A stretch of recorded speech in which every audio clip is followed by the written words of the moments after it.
nta nubwo mpamya ko Brigitte yaba mu ruhande rw'abandwanya ahubwo ashobora kundebesha yandi maso yakorebesheje amaso ashobora kundebesha amaso y'ibidashoboka icyakabira ashobora kuba mbona atazi neza ibindimo kandi ikindi amafaranga ntavuga ahari ubushake hari ubushobozi reka bo tubabwire ngo ahari ubushake hari ubushobozi Yesu Kristo ni umwami wamamaye nikonegise kuri we ndamamara wabyumvise hanyuma nubyuka mu gitondo ujye wigirira icyizere we ngo ndiho ndakomeye nzaguma kubaho nzagera kuri genda samuratsinze icyo ngukundiye uri umuntu mugabo urugendo rwiza kandi urugendo ruhire.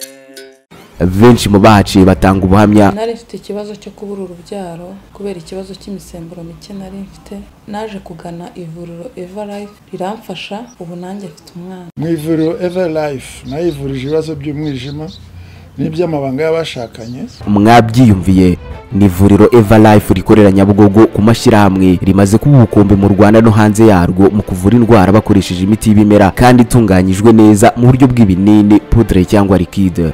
Hari abadogiteri batandukanye bagufasha kandi cyiza nuko aho waba uherereye hose ku isi imiti yakugeraho, cyane ko bakorana na DHL. Mu ndwara bavura twavugamo nk'iz'imyororokere zose, kurangiza vuba no kubura ubushake, indwara zifata abadamu zose, igwingira ry'igitsina, indwara nk'umwijima, diabete, amara, igifu, asima. Abifuza kuva ku biyobyabwenge nabo barabafasha. Ku bindi bisobanuro wahamagara cyangwa ukandikira muganga kuri 0788 Eva Life, icyizere cy'ubuzima. Reka ngushimire nagusuhuze uri hose ubasha gukurikira ibiganiro by'urugendo online TV, komeze kugubwa neza cyane, Imana iguhumugisha. Twakomezanyije urugendo sana Joyce, ikinyobwa cyiza cyane kiri bugufashe kugenda muri rwa rugendo. Ndi kumwe na Jerry ku buhanga bw'amajwi n'amashusho, kongeye kugirirwa ubuntu bwo guhura n'umubyeyi hano aho duherereye ku Gisozi kuri Madras hoteli nziza cyane. Aha niho turi ku Gisozi, niho dusanzwe umubyeyi wacu. Yesu ashimwe. Apotre Yongwe dig abantu reka tubabwire ngo kubaho ni nonaha, kwigirira icyizere ni nonaha, gusohoka mu ntambara abantu bavukiyemo z'amateka, gukira ibikomere bibe nonaha ku muntu wese wumva ikiganiro, gukira indwara w'urwaye, indwara iyo ari yose, cyane cyane zimwe zikomoka kuri karande. Umuntu akarwara umutima ukomoka kuri nyina, akarwara diabete, amasenezite akomoka kuri nyina, umuntu akabura umugabo nk'uko ari umukobwa mwiza yararemwe, umuntu agakora ntibigende, umuntu agakora.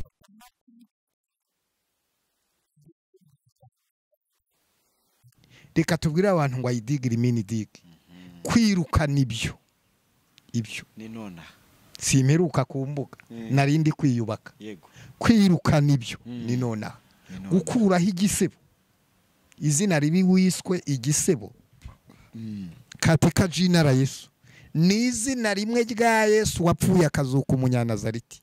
Ibyo kubyirukana ntabwo twikebagura. Aha nicaye naho mba ndi hose mfite ubutwari.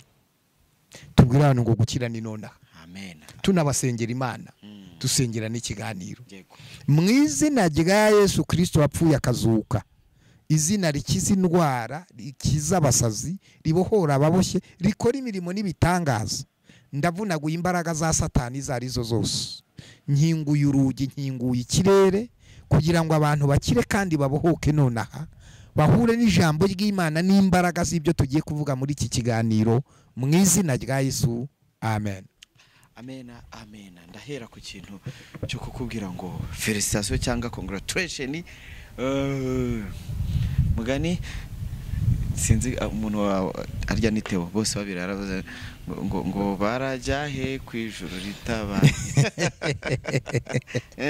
Ubwo impamvu mvuza ko kantu nuko havuzwe byinshi, havuzwe amagambo menshi ya kuri wowe urabizi, bavuga ati ibintu buvuga na agatwiko nta gatwiko wenda ndibuze no gushaka amajwi y'abantu bamwe babivugaga b'abakozi b'Imana avuga ati uratwika Yongwe TV njye naraye niciye gutya ntanabizi utabimbwiye ndi kwirebera sheni ndeba mbona nyiguyeho ndavuga ntuzi ko bya bintu koko atari agatwiko nuko iyo wamamaye ntabwo wamamaza ahubwo barakwamamaza akora kumva ndakumva iyo wamamaye ntiwamamaza ahubwo abantu baza kwikonegita kuri wowe bakakwamamaza hari amakampani akomeye mu rwego mpuzamahanga ushobora kugenda ukadepozamo hanyuma utaguze imigabane ugasaba kuba umwajanti wabo kugira ngo ubamamarize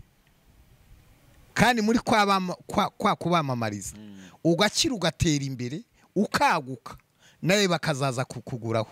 Yesu Kristo ni umwami wamamaye nikonegise kuri we ndamamara hari n'abazikonegita kuri jye bamamare nabo nibikonegita neza nabo hari abandi bazabikonegitaho bamamare. Iyo wamenya ayo mahame rero ntushwana n'uwavuze ahubwo urushaho gukomeza aho wafashe. Nyuma yuko Yongwe TV imaze iminsi 2 giyeho uri kwakira ubutumwa bumeze gute abantu uri kwakira message zimeze gute? Message ziravuga ngo imvugo niyo ngiro.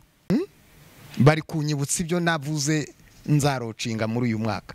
Harimo televiziyo bayibonye, harimo hoteli nibayitegereze, harimo Yongwe Coffee, harimo gutaha urusengero. Byose bizaba biri mu mazina ya Yongwe. Bizaba byitwa nta Yongwe cacibaho. Oya nta Yongwe cacibaho. Horebu Holy Church. Urusengero rugomba ni Horebu Holy Church. Ariko hoteli ni Yongwe. Coffee shop ni Yongwe. Supermarket ni Yongwe. Amashopu y'imyenda amajinisi meza nkaho yambaye nk'izo nkweto. Sibyo muzasanga hano zimanitse. Televiziyo izazamamaza. Ariko kuva ku rwego twinjira ku rundi kwakira kimwe twakira ikindi kwakira ikindi nanone twakira ikindi niyo nzira niyo nzira cyane ni nabyiza. Indege se byose ikibuga kiracyubakwa indege yo noneho indege yo ntabwo abo bavuga ni bamwe bavugaga batese buriya koko ninde wahayongwe ibyangombwa byo gushinga ikigo cy'itangazamakuru yigenga noneho televiziyo yigenga. Ntabwo ujye ugira abantu bakubwira ati ntabwo ari televiziyo yonyine ahubwo tuzaberekana Yongwe FM na radio bishobora kutaba muri uyu mwaka cyangwa se mu mpera z'uyu mwaka cyangwa mu ntangiriro zuriya de radio tuzayishyiraho Yongwe FM.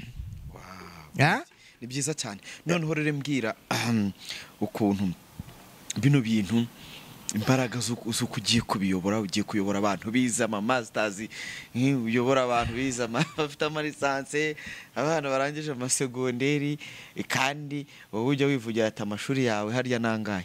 Umwami ntabwo avunika ntabwo je nigiye kizabonwa nta nubwo nigiye mu rusesamanza nta nubwo nigiye mu yirindwi nta nubwo nigiye mu rupfu hamwe bajya bavuga ahubwo hari icyo namenye y'ubu 28 kubaha Uwiteka nibwo bwenge kandi kuva mu byaha niko kujijuka.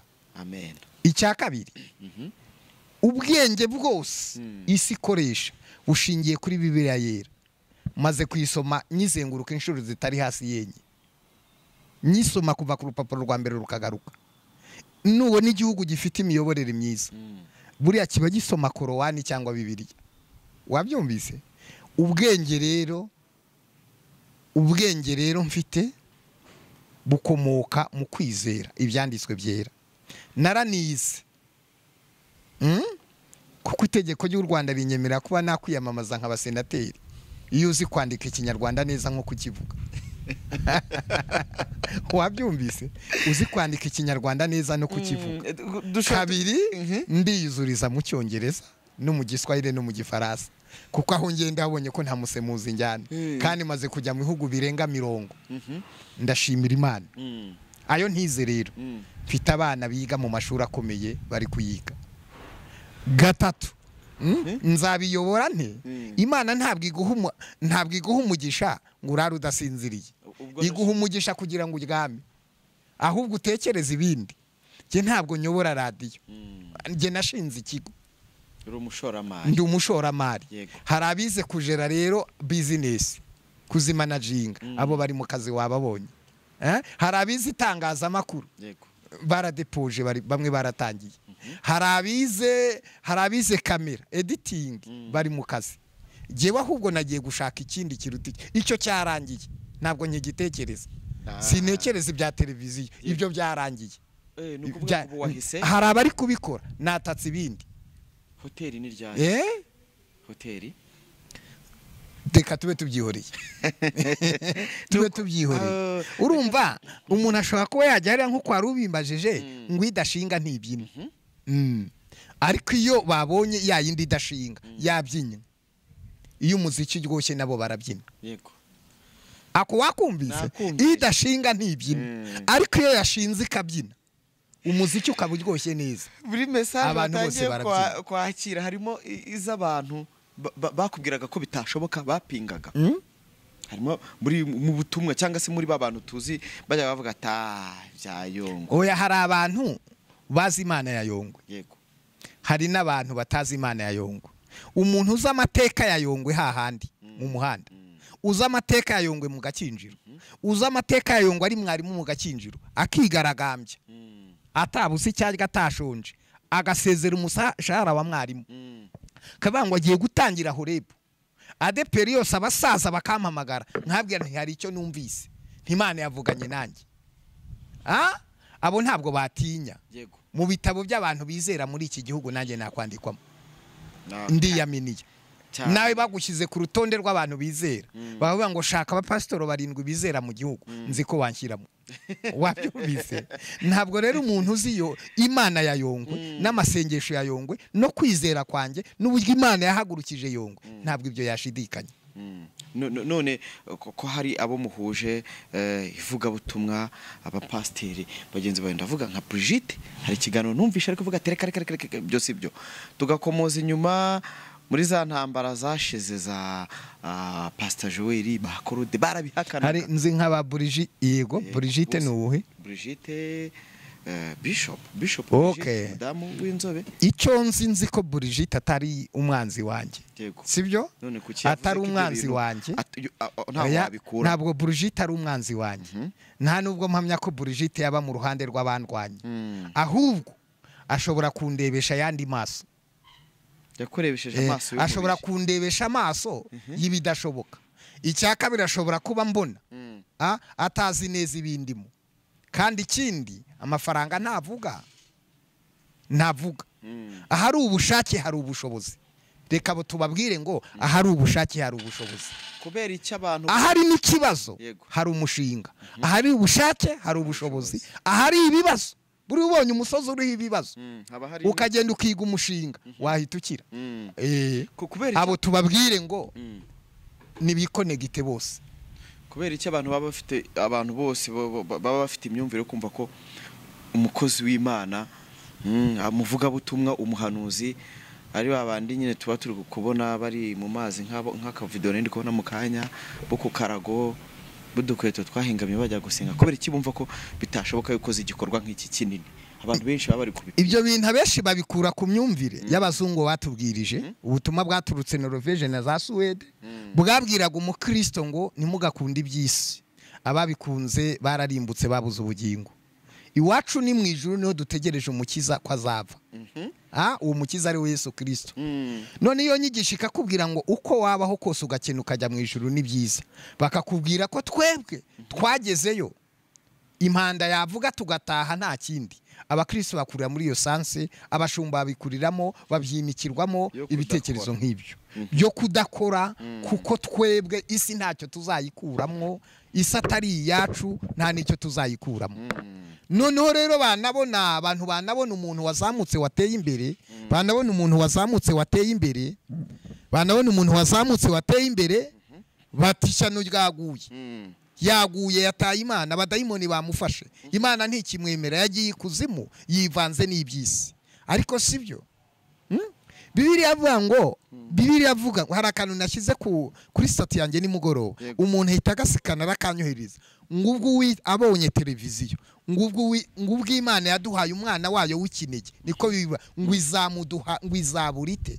kumuduhana n'ibindi byose ni Paulo yabivuze Dove yarabyandikiye abaroma ngubwo itimanye umwana wayo w'ikinege ikamutanga ku bwacu niki tuzayikenana izabuzwa niki kumuduhana n'ibindi byose iko ni ijambo ry'Imana nihame ubwo itimanye umwana wayo w'ikinege ikintu cyari gihenze ku Mana ntabwo ari ijuru ntabwo ari ubwiza bw'ijuru si isanzure so mu ijuru saba marayika n'ibizima bahora bayiha icyari gihenze mu ijuru ni umwana wayo w'ikinege igihenze iwanjye mu rugo si imodoka si igitanda ndaraho oya mva sakabati si intebe zo muri saro si business nkose igihenze iwanjye mu rugo ni umwana wanjye kandi none hanahenze ari umwe wakurwa muri batanu umwe namukurwaho nkasigarana bane Imana yo rero ikintu yari ifite gihenze mu ijuru ni umwana wayo w'ikinege iramwijishura kubwo gukunda Joseph kubwo gukunda Sam kubwo gukunda Abanyarwanda kubwo gukunda umwana w'umuntu haleluya dafashijwe yijishura umwana wayo w'ikinege iramutanga ku bwacu imaze gutanga uwo mwana wayo w'ikinege rero hari ikindi yakoze isanga yamuduhana n'ibindi byose bidukwiriye iri jambo rero gukira niki nukumenya ko twahawe Yesu duhabwa n'ibindi byose bidukwiriye amen ibidukwiriye harimo kuba heza ibidukwiriye harimo amahoro ibidukwiriye harimo ibyishimo ibidukwiriye harimo kubyara abana beza ibidukwiriye harimo kurama ibidukwiriye harimo ama business ibidukwiriye harimo mva muri ibyo byose harimo ubwenge harimo ubuhanga harimo kumenya harimo ubukire harimo ubugingo harimo icyubahiro harimo no kudapfa ibyo twarabihawe amen n'ubundi ukomoje ku kintu cyo kuvuga ngo hari abantu bajya bavuga ngo rimwe na rimwe amafaranga iyo babonye nk'umupasiri afite amafaranga cyangwa se afite imbaraga zidasanzwe mu gutegeka Imana iri kumukoresha ibintu bikomeye bati afite imbaraga zikuzimu amafaranga yakuye ikuzimu yo batari kubona source cyangwa se imvano y'ayo mafaranga batangira guhimba abantu ahantu bakora amafaranga abantu bamwe bati ibi bintu bya Apotre Yongwe ntabwo ari ibye n'ubuna amagambo baracyavuga ibintu byinshi cyane ntabwo ibi bintu bishobora kugira ikintu bihungabanya ku murongo wawe urumva buriya rero jewe imyumvire yanjye yatambutse ibyo sibyo kandi ntabwo ibitambutse vuba jewe iyo nakodeshaga inzu kera y'ibihumbi 50 ntabwo nigeze mvuga ko nkodesha inzu navuga ko inzu ari iyanjye hari umugani w'Abanyarwanda ngo umutindi yita nk'indagizo umuntu yakuragiza inka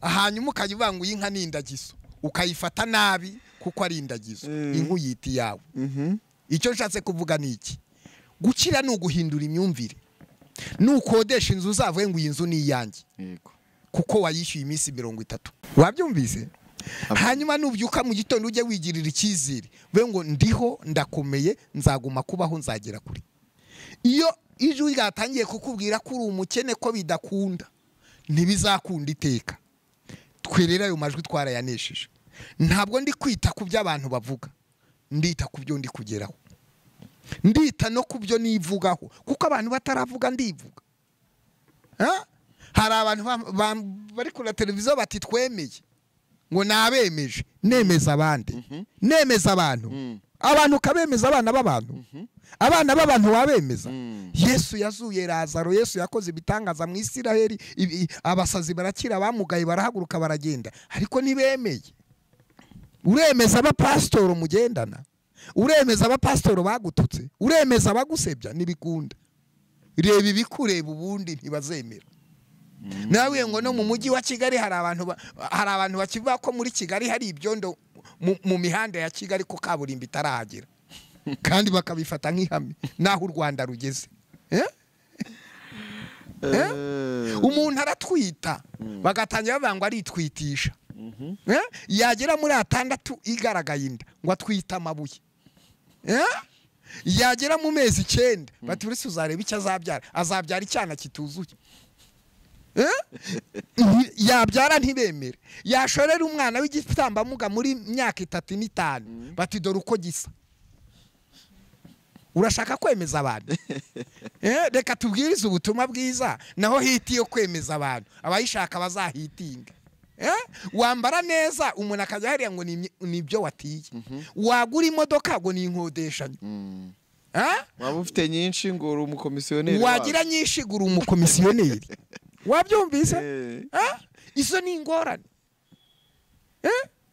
wakubaka inzu ati buriya baki izayitwara ati naya baki kandi utazi aho yaturutse ntabwo cyo wakura ngo wemeze abantu impamvu abantu batemera niki kubera ishyari umwuka w'ishyari n'umwuka wo kutizera yego mfite abapastoro bantera murari bambwira ati we Joseph amavuta yawe turayemera n'impano yawe turayemera Imana nidukoresha biratangaje kubona umukristo yajya hari akagutuka akagusebya kandi pastor we akakuzanira itura ati ndashaka unsengere kugira ngo naguke n'itorero ryanjye ryaguke aje kwikonegita. Niyo mpamvu rero umuntu wese wubahuka ufite ibyo amurusha natera imbere. Abantu ntibabibona yuko ituro riri gukora umurimo. Uzampa ituro n'uzarimpa sizaba ari inyungu ze, kuko hari n'abashobora kuvuga ati adakora business ute ko bamuha ituro kandi bakamuha ituro rinini. None se wowe byakunezeza uhaye umuntu ituro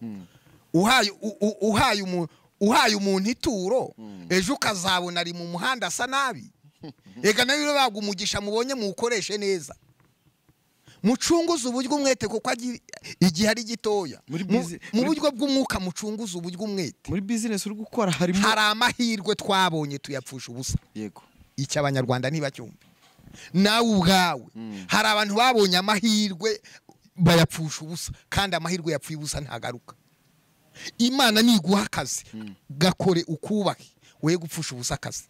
Imana niguha idiru kora iyo diru nishamo wiyubake. Ntabwo abantu bahora bakina uguha ejo ntazaguha. Igishoro ubonye nujya kukibyinira ejo ntuzabona ikindi. Icyubahiro uhawe cyaba ari cyo leta iguhaye cyaba ari cy'Imana iguhaye gikoreshe neza. Hari abandi bakifuza mwaye umwanya nkamwakira kuri telefone yanjye nkamusengera. Ayo mahirwe yo kwakira telefone yanjye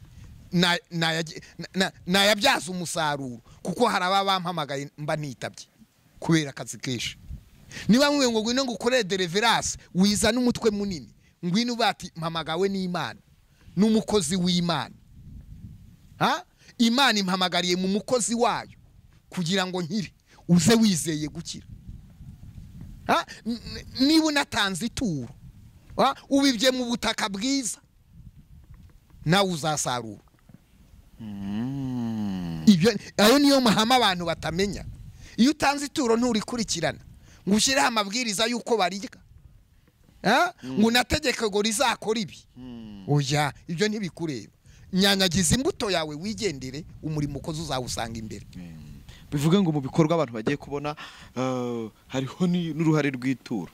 Inde mu bikorwa byawe uri gukora ngo mu bikorwa uri gukora muri business. None ushaka kuvuga ko business ibyo nkora mu kazi byose bishingiye ku maturo? Ndakubajije. Hoya, ahubwo reka mbyivugire bidashingiye ku maturo se bya bishingiye kuki? Ariko kuki mugira ubwoba bwo kuvuga jewe abantu mbabwiza ukuri. Uramutse ugiye hari ukavuga ngo Yongwe yashinze televiziyo kubera amaturo najya impaka. Noze se Atlantique ya televiziyo ya poso mugenzi wanjye yashinzwe n'iki? Yashinzwe n'amaturo. Urabyemera? Radio ya Deperi bayita ngo iki? Bayita ikorera hahirwa Life Radio. Radio ya Deperi yashinzwe n'iki? N'amaturo. Yashinzwe n'amaturo. Radio Rwanda na televiziyo y'iju ibeshejweho n'iki? N'imisoro y'Abanyarwanda. Yego. n'imisoro y'Abanyarwanda kuko muri bije y'igihugu haba igisate cy'itangazamakuru bashyiramo. Nese umuntu agera akavuga ngo yo Apotre Yongwe yashinze televiziyo kubera amaturo, uwo muntu yaba arimo neza. Yaba ari mu mwuka. Yaba arimo neza. Ahubwo kuba yabivuga akazabona na nomero ya Yongwe TV. Ya Yongwe TV akakomeza gusapotinga, asaba ari umukristo mwiza. Ibyo rero si bya bindi abantu barwana. Umuntu agira ngo Joseph ajya amaturo. Ndavuga ni ibintu ushaka uri kuvuga ibintu byiza nibyo, ahubwo wowe iyo umuntu agiye harerera akabisenya ngo ni pastor ndabisenye, ndavuga ahubwo uwampa nomero y'umushumba wakwimitse, nkavuga ko wimitse umuntu atarasomye Bibiliya. Ariko nanone Imana iduha kugira ngo twicishe bugufi tubiyikoreshereze. Televiziyo na radio byamfasha iki? Bifasha iki Abanyarwanda?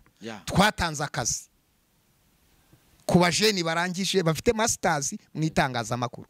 Twatanze akazi mu bantu bize ibintu by'ikorana buhanga bitandukanye muri domaine zitandukanye.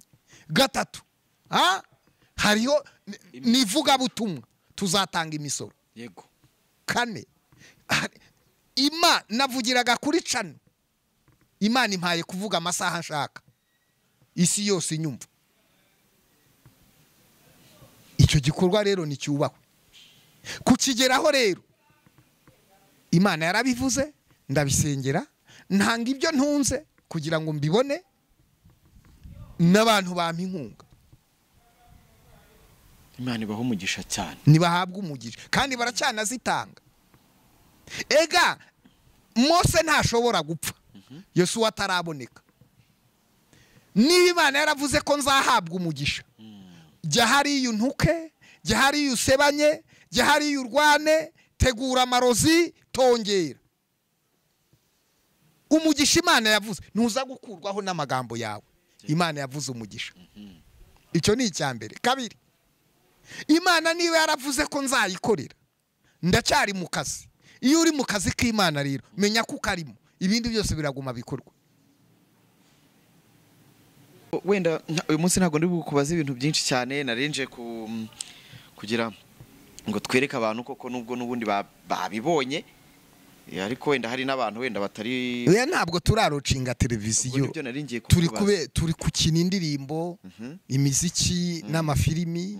Hanyuma hagati y'imisi 7 na 15 tuzategura ibirori byo gushyira televiziyo ku mugaragaro, twerekana abakozi ba televiziyo, dutanga imbuga zose nkoranyambaga za Facebook, za Twitter, za Instagram, za YouTube, Yongwe YouTube online. Mbese ahantu hose umuntu aje kudukurikira ku isi. Twarabyishyuye, biri gukorwa, biri gutunganwa, tushaka kubirekura byose ku munsi wa roci. N'abakozi batangira ibiganiro, bari gukora amapuliste, bari gukora amajingo, no tuzabyerekana. Cyane cyane ko hari n'ibindi turi kurwana nabyo, hatagize igihinduka, akazi kagenze neza, nabyo twatangaza wenda tukarocinga n'ikindi. Ntabwo twicaye. Ndabyumva neza cyane. Umurimo w'Imana rero wenda turi kugana ku musozo, ntago uhugiye kuri televiziyo cyane, ukaba warabuze umwanya wo kwirukana za karande zo mu bantu no kubasengera. Noya, Bibiliya bango havamo umuntu wica umurimo w'Imana nkana. Ntabwo ibyo nkora bituma nica umurimo w'Imana. Nakira abantu kuri 0788 kuri 541118. Nkorera abantu deliverance, bafite inyatsi, bafite karande, barwaye indwara zananiranye, bafite ibintu bigendagenda mu mubiri, abo Satani yatwaye amahirwe, abo yafungiranye amasezerano yabo, babandi babangwa ariko ibintu hora bimbaho bigenda bigaruka n'ibiki. Nasizwe amavuta yo kubyirukana, nahamagawe n'Imana mu buryo bukomeye, kandi ngira inama, nkanguriye abajeni gukura amaboko mu mifuka kugira ngo bakore. Ubukire buri mu mutwe no gufata ibyemezo byo guhangana ukazabugeraho. Ndabwiriza rero, umurimo w'Imana nawica gute n'ubumva ndi kubwiriza. Ibintu byose nkora ni mu izina rya Yesu. Niyo nyuze mu mujyi ngenda, abaza amateka yanjye bati buryo washaka yakwizera Imana, ati muri Yongwe havuyemo umuntu w'umugabo, mu kibi havuyemo icyiza. Nubwo ntabwiriza gusa, nkaca kwa Rubango, ngatambuka ze komiseri, nkamanuka ku iposita, ngakata ku isoko, nkagaruka. umva baba bati cyakora uwiteka akura ku cyava akicazanya n'ibikomangoma uwiteka arica agakenye ati yonga uburyo yibaga yonga uburyo yari yarananiranye uburyo uriya mugabo yasaga ibyo yakoreye abantu bibi n'uburyo Imana imukoresha bati natwe tuzajya gusenga turi ubutumwa natwe kandi niko bibabwa umuntu ase n'ibyo avuga ase n'ubutumwa tubwire abantu bagera ikirenge mu cyacu mu kwizera Imana ibakoresha nuko dusoza abantu benshi bari kwibaza ese televiziyo izaba ari ya gikristo cyangwa ni televiziyo kare baribaza kubera iki bayirebye bayirebye iyo ushaka gufata isi ntabwo ufata igice kimwe ufata isi nyine isi igizwe n'ibihe bibiri igihe cy'umwuka n'igihe cy'intege nke isi y'umwijima n'isi y'umucyo ese turi kubwiriza abakristo ngo turi kubwiriza abapagani turi kubwiriza abakristo kugira ngo bakomere mu byo bizeye ariko cyane cyane Imana idutumye ku bapagani televiziyo yanjye ushaka kuzicara kuri televiziyo ukabona televiziyo bakinga indirimbo ebyiri sibyo zitari gospel ukicara uzumva kuko ibyo mu rusengero utabizi ako kanya wicaye ukabona hajemo ebyiri hanyuzemo publicity hajemo ebyiri za gospel nyuma y'iza gospel ukabona hakurikiwe bishop runaka cyangwa pastor runaka ari kubwiriza ukamwumva utagombaga kumwumva hari abantu bapagani bafite imyumvire ko ati izo televiziyo zivuga iby'Imana ntabwo nayireba ariko Yongwe TV bazayireba ku ngufu iyo ushaka kubwiriza abapagani urabegera ugasa nabo kugira ngo bakurure muri Yesu